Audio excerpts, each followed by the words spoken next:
Lo dicho, las peculiares circunstancias de esta legislatura arrojan una sorprendente realidad, y es que el Ministerio de Trabajo critica sin piedad las cifras récord de empleo que presenta. Voy a saludar a Juan Rosella, el presidente de la COE. Muy buenos días. Buenos días. Bueno, ¿usted también es tan crítico con esas cifras, con ese descenso del paro de casi 90.000 personas y el hecho de que, bueno, por fin lleguemos a los 19 millones de afiliados 10 años después? Yo lo que estoy contento es la tendencia. Si seguimos con esta tendencia, pues el gran problema de la sociedad española, que es el desempleo, pues en cuestión de un año y medio, pues las cifras tendremos unas cifras homologables a las que hay en Europa y homologables a las que teníamos antes de la crisis. Por tanto, no hay que ser tan crítico, hay que ser más objetivo, hay que tener más calma, más tranquilidad y a partir de aquí ver los datos con mucha objetividad. ¿Qué entiende usted como cifras homologables a nuestro entorno europeo? Bueno, pues ¿Cuál sería el entorno europeo es de que volvamos a unas cifras de nivel de paro, pues que las que teníamos 2006, 2007, 2008, alrededor del 7, del 8%, un poquito más altas de la que hay en la media europea, pero ni mucho menos las que llegamos a tener en los momentos culminantes y desastrosos de la crisis, donde estuvimos por encima del 25%. Eso en cuanto a la cantidad. Respecto a la calidad, ¿usted también pondría el acento en la precariedad del empleo que se genera? En el momento que hay una destrucción de empleo, se deteriora la calidad del empleo, sin duda alguna, pero en el momento que hay crecimiento del empleo, y en España este año, pues en el último año hemos creado más de 500.000 puestos de trabajo, la creación de empleo trae como consecuencia inmediata que la calidad cada vez será mayor. ¿Por qué? Porque al haber más gente que quiere contratar, tiene que contratar en condiciones distintas, y condiciones distintas quieren decir condiciones mejores. Bueno, ya ha visto usted que la Secretaría de Estado pone el acento en la precariedad del empleo que se está generando y anuncia que el Gobierno quiere suprimir el contrato de apoyo a los emprendedores porque considera que contribuye a esa precariedad. No sé si usted también... Bueno, pues lo que hay que hacer es analizarlo, ver qué ha pasado con este contrato. Es un contrato que casi ha traído como consecuencia pues alrededor de 1 millón de empleos desde que se puso en marcha. Hay que ver quién lo está utilizando y analizándolo se ve perfectamente que lo están utilizando las empresas muy pequeñas, por tanto por algo será, y hay que ver también qué pasa con este contrato cuando pasa el año donde tienes la posibilidad de decir que sí o que no, a que pase indefinido, y eso también está ocurriendo.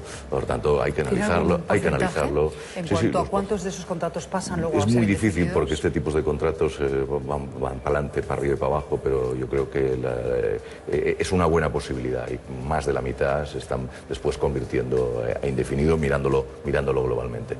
Y después hay otro dato de que muchas veces pues, se malinterpreta, en el sentido de decir, si el último mes, por ejemplo, se contrataron 150.000 personas indefinido, pues el dato es muy potente.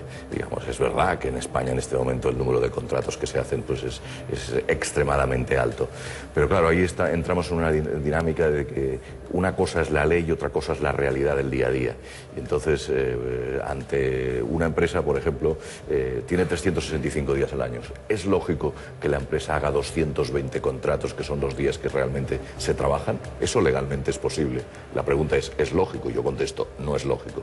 Pero ¿qué se hace con el resto de días? Es decir, por ejemplo, los fines de semana, los 14 días festivos, los 30 días de vacaciones. Por tanto, la realidad es una cosa, la legalidad es otra. Pues vamos a intentar que ambas sean lo más parecidas posibles. ¿Me está defendiendo usted el contrato de apoyo a los emprendedores? ¿Considera que es un instrumento Yo creo que es importante, útil, yo creo que es importante, ha funcionado, y especialmente en las pequeñas empresas. Pero fíjese que UGT y Comisiones Obreras ya lo habían puesto en la diana de sus críticas, y de hecho decían que abría la puerta a un despido libre e indefinido.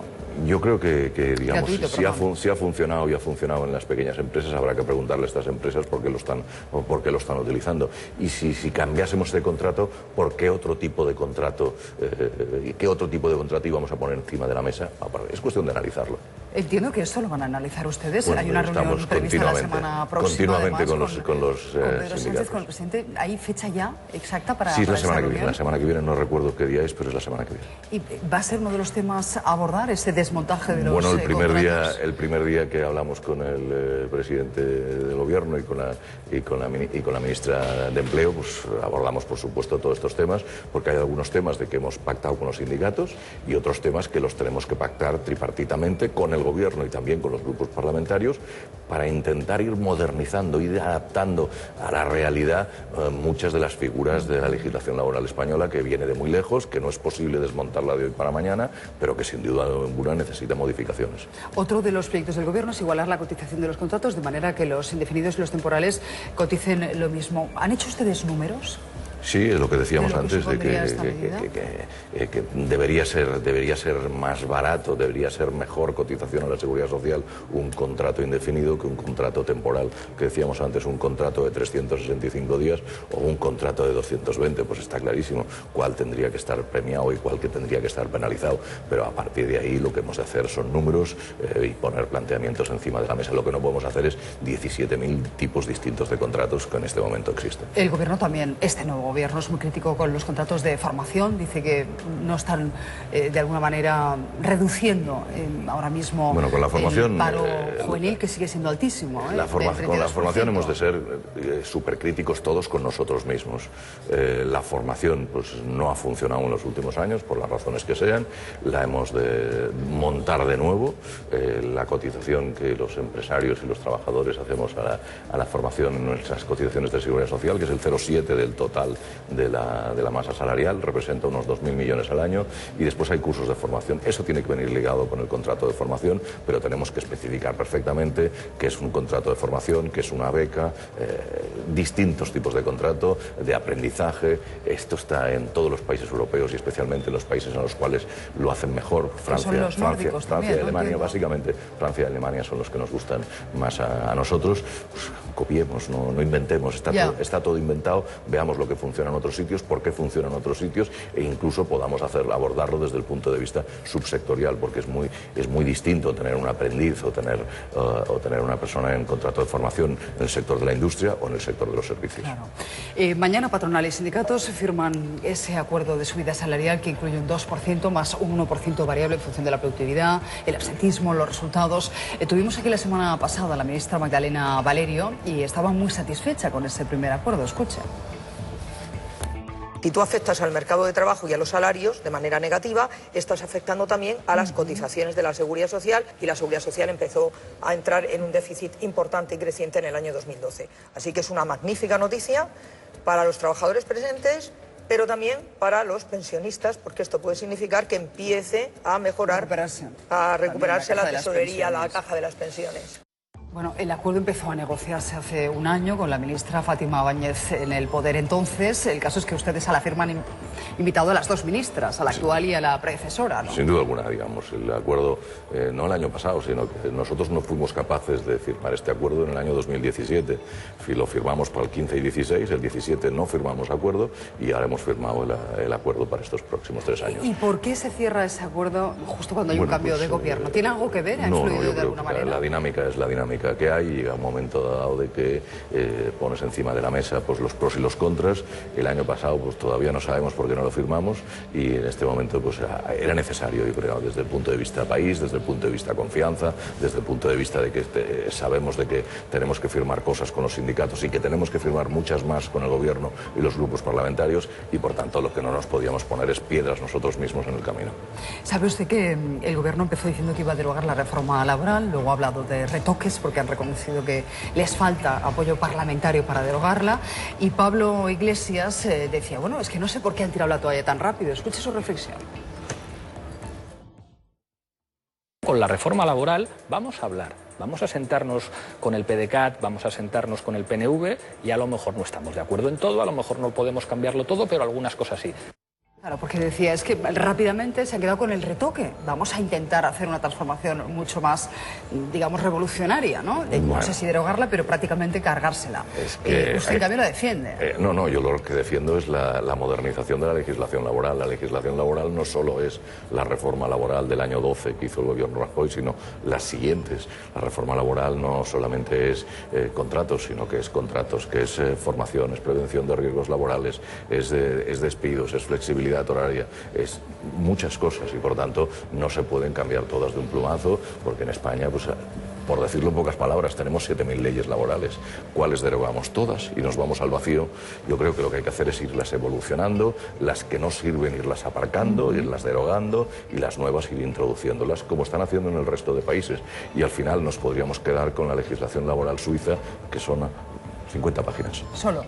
Lo que pasa que, claro, se cansó Pedro Sánchez, estando en la oposición, de decir que la iba a derogar, entre otras cosas porque se supone que resta poder a los sindicatos. ¿Cree que esa sería la base?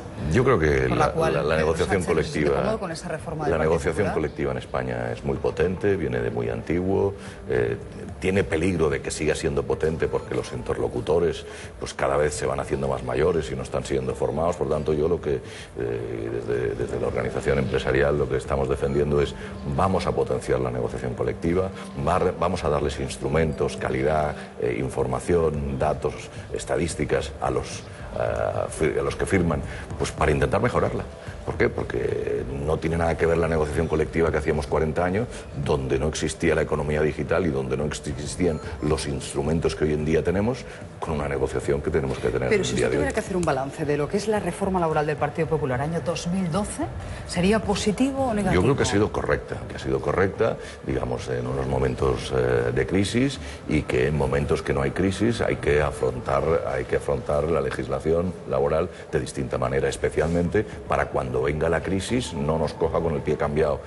Y por eso, por ejemplo, uno de los temas es cómo hacemos las reducciones de jornadas en tiempos de crisis, paralelamente a la formación y paralelamente también a la reducción de salarios cuando hay crisis, y que el destino de muchos de estos trabajadores en época de crisis es el paro, no. El destino de estos trabajadores en momentos de crisis tiene que ser la formación. Claro, la parte positiva de esa reforma es que ha flexibilizado el mercado laboral y se supone que ha dado a las empresas la oportunidad de reducir sus plantillas y no tener que cerrar, que antes nos encontrábamos con un mercado tan sumamente rígido que muchas empresas directamente tenían que cerrar. Pero lo que dicen sus detractores es que ha generado mayor precarización del mercado laboral. No sé si usted compra esa segunda parte. No, es que simplemente lo que hay que mirar son los datos qué tipo de contratos y qué porcentaje de indefinidos había antes de la reforma, y después pues, prácticamente lo mismo. Al revés. Es que yo diría de que en momentos de crisis nosotros hemos de tener leyes muchísimo más flexibles para que al final las empresas no cierren. Aquí mucha gente se olvida de que en la crisis han cerrado 150.000 empresas y se han perdido 3 millones de puestos de trabajo. Si hubiésemos tenido una legislación más flexible y más adaptada a la realidad, muchas de estas empresas no hubiesen cerrado, hubiesen tenido una segunda oportunidad, y muchos de estos trabajos que se han perdido probablemente no se hubieran perdido. Si buena parte de estos trabajadores hubiesen ido, en vez de al paro y cobrar prestaciones, hubiesen ido a la formación y se les hubiese pagado por ir a esa formación. Tras ese acuerdo salarial que mañana se va a firmar, ¿qué inputs le llegan por parte de las empresas? ¿Qué le dicen la mayor parte de los empresarios? ¿Van a poder aplicar ese aumento salarial del 2% con un plus del 1%, o siguen teniendo muchas deudas y creen que eso no va a ser Bueno, es que nosotros posible? no hacemos inventos. Nosotros lo que vemos es que se está negociando en el día a día de los convenios colectivos, y nosotros hacemos una recomendación, y en el día a día de los convenios colectivos se está firmando los números que nosotros hemos hecho. Hace 15 días se firmó 1,6, ¿no? Alrededor del 1,6 con datos a final del mes de mayo, pero yo que sé, la semana pasada un convenio tan importante como el de la química se firmó con el 2,5 y representan 250.000 trabajadores. Por tanto, nosotros no hemos hecho nada fuera de la realidad, sino que lo que estamos diciendo es de que por una parte tenemos que hacer salarios en torno al 2, y después, muy importante, un porcentaje variable en función básicamente de los resultados de las empresas. Las empresas grandes se están recuperando, y muy mucho. Cuando digo empresas grandes, las que facturan más de 1.000, las de facturan más de 10 también están en casi el 80% ya con bases imponibles negativas, pero el problema lo seguimos teniendo en las empresas pequeñas, donde por lo menos la mitad todavía no están en situación de abordar según qué tipo de incrementos. Por eso nosotros hemos hecho esa recomendación y esperamos de que el mayor número de empresas lo puedan cumplir. ¿Qué pronóstico económico hace usted? Porque se ha dicho que en estos últimos años hemos tenido cierto viento de cola, el petróleo muy bajo, los tipos de interés también muy reducidos. ¿Qué va a pasar en los próximos meses? ¿Cuál es? Sin duda alguna, digamos. Nosotros hemos tenido durante estos últimos años unos vientos de cola realmente importantísimos. El más importante de todos ellos ha sido la flexibilidad monetaria, es decir, los tipos de interés, que en momentos de crisis el Banco Central Europeo los tenía el 5%, pues en este momento pues estamos prácticamente en nada. Pero claro, la Federal Reserve americana ya está subiéndolos, por tanto vamos a tener unos tipos de interés más altos en el próximo futuro. Pero todavía, si comparamos los tipos de interés con los que teníamos hace 10 o 15 años, todavía existen importantes posibilidades para las empresas españolas. El petróleo se ha subido, pero el petróleo volverá, la tendencia es clara que volverá a la baja, y después el crecimiento de la economía mundial. Por tanto, esos vientos de cola no van a ser tan favorables, pero tampoco van a ir absolutamente en contra. ¿Cree que seguiremos creciendo al 3%? Y va a ser difícil, pero yo creo que entre el 2,5 y el 3, esa es la tendencia que vamos a tener en los próximos años. Y si nos hubiesen dicho esto, pues en los momentos de la crisis hubiésemos firmado todos. El Pacto de Toledo se reúne la semana próxima, aunque el debate sobre la revalorización de las pensiones parece que se ha atascado. Algunos grupos son partidarios de que se ciñan al IPC, otros dicen que hay que tener en cuenta el ciclo económico. Parece que las decisiones en cualquier caso se han aplazado a ver qué pasa con las primarias del Partido Popular. ¿Cuál es su posición al respecto? ¿Cree que las pensiones se deben indexar con la inflación, con el IPC? Lo primero que tenemos que decir es cuántos pensionistas tenemos. 9,5 millones, algunos con doble pensión. ¿Cuál es la pensión media? Pues alrededor de 950 euros, y eso que trae como consecuencia de que el coste total de las pensiones son 144.000 millones presupuestos de este año. La primera pregunta, ¿estamos todos de acuerdo que hay que subir, por ejemplo, las pensiones un 10% a todos, que son 14.000 millones? El 90 y tantos % contestaríamos que sí. La segunda es, ¿y de dónde sacamos este dinero? Por tanto, una cosa es lo que queramos hacer, otra cosa es lo que podemos hacer. Por tanto, estudiemos perfectamente cómo está el tema de las pensiones, de dónde vienen los ingresos, qué podemos hacer, qué no podemos hacer, y a partir de aquí hagamos números y no confundamos a la gente y no digamos cosas que no pueden ser. Y yo creo que seamos todos muy realistas, pero lo que sí que está claro es de que el crecimiento de las pensiones que ha habido en este país entre el año 2000, donde nos gastábamos en pensiones 57.000 millones, y ahora que nos gastamos 144.000, ha sido muy importante. El presidente Sánchez ha planteado destopar la cotización máxima de las pensiones, es decir, que los que cobran más de 45.000 euros anuales también contribuyan más. Eso implica elevar las cuotas de trabajador y también la de los empresarios. No sé cómo encaja la patronal eso. Bueno, digamos, lo que sí que está claro es de que cualquier destope va por parte de empresarios y también va por parte del trabajador. Hemos de hacer otra vez números. ¿Cuántas personas hay que están por encima de los 45.000 euros? Pues alrededor de 1.400.000. ¿Qué consecuencias traería todo esto? ¿Habría reajustes de plantilla? ¿Sí o no? Y a lo mejor perderíamos por una parte lo que ganamos por la otra. Y después tendría que traer como consecuencia el incremento de las pensiones máximas, que en este momento pues están en 2.580 euros al mes y que soportan solamente 221.000 personas. Por tanto, hay que hacer los números de más, de menos y después paulatinamente. Los cambios bruscos siempre son malos.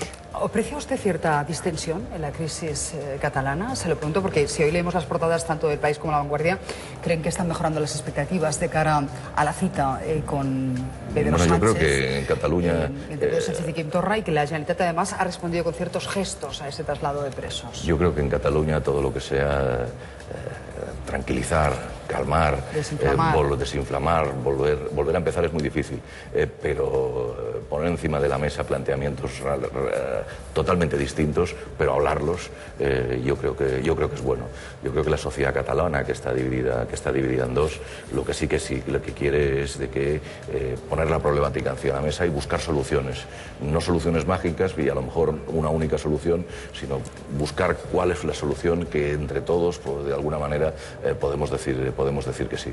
Yo creo que los tiempos de la crispación, los tiempos de que o todo o nada, yo creo que se han acabado y que estamos en una nueva dinámica, y eso yo creo que es bueno para todos. Señor Rosell, muchísimas gracias por acompañarnos.